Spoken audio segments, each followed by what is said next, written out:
So tonight I'm making a tray of soil blocks because I'm going to transplant some of our little tomato plants that have germinated in our smaller blocks.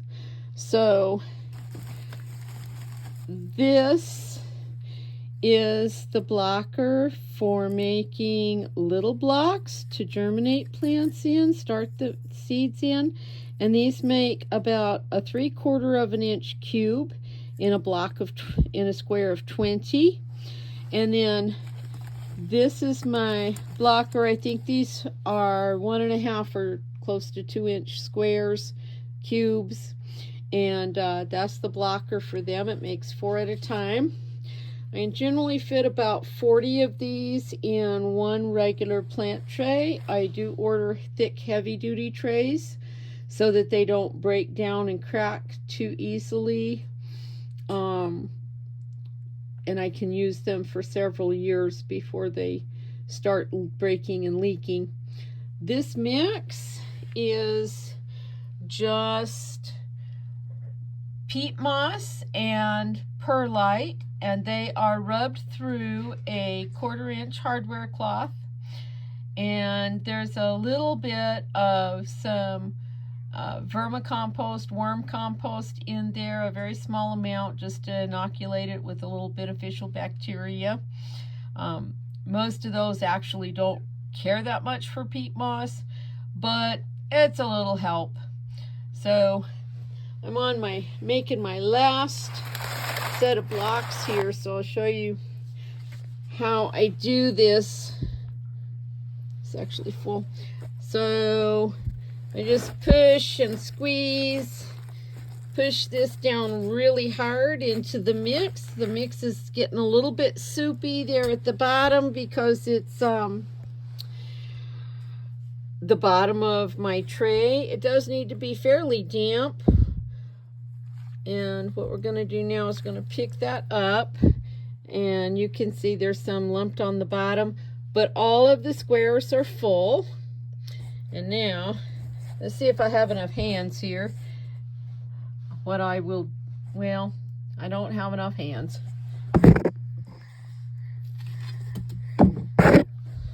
What I did was I just took my little fork there and I just scraped the bottom down so that there was no extra stuff sticking out of the blocker. And now I'm going to set the blocker in place.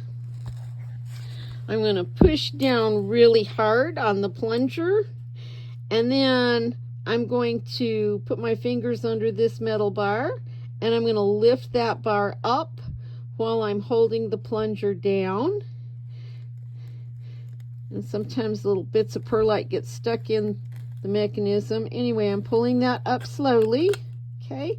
And then I'll kind of release the plunger. I may wiggle things around a couple of times, and then I'm going to just pull that straight up, and 4 little blocks. And you can see that these blocks have a little small square hole in the top, and I'll show you why. So this is a tray of tomato seedlings.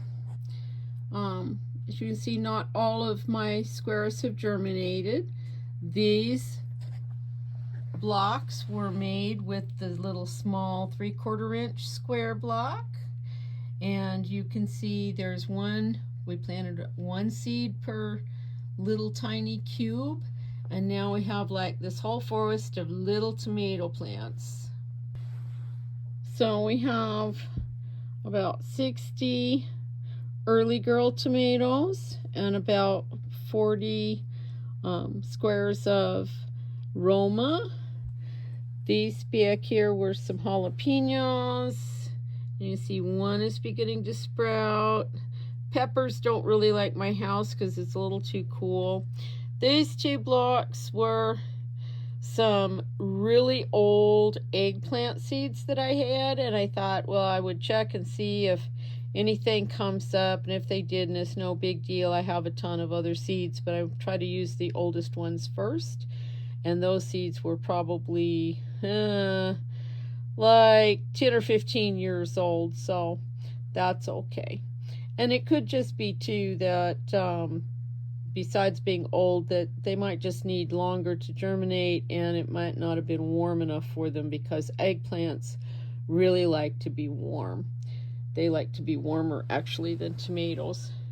So now all I'm going to do is I'm going to get one of these little cubes, and you can see this little tiny tomato plant's just germinated, but it's already got, look at, let's find a good background here, but it's already got a big huge root.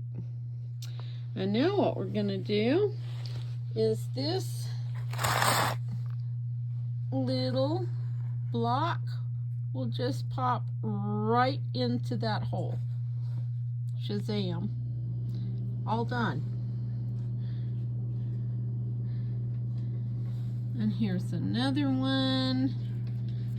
Will they get a little bit bent over? Maybe, but when I put them into bigger pots, we will bury them a little deeper and straighten those stems up a little bit. So in just a few minutes, I will be able to plant this whole tray just like that. I know every seed that was viable has sprouted in these particular sets of squares, and there will be none to almost no losses from here on. So this is a very handy, easy way to know exactly how many plants I've got, how many I have coming along, and they're looking really good. Not all of those seeds sprouted. That's okay. I have more, and I have more different kinds of tomatoes to plant, and I can show you that in another video. So there are 40, I think. 1, 2, 3, 4, 5, 6, 7, 8, 9, 10. Yes, 40 early girl tomato starts. You can see I've put a little dry potting soil around the base of some of the stems of the ones that were trying to lean over too much. They weren't seated quite well in their holes. I will not water these tonight because the blocks are already quite wet from being just made, and if I gave them more water, they would tend to just disintegrate and dissolve, and we'd have just one big solid tray of potting soil. So we will leave them until probably about 24 hours, and then we will give this tray a drink of water. But the little seedlings will have plenty of water because the potting soil is already so wet. And now we'll just put them back up in the lights.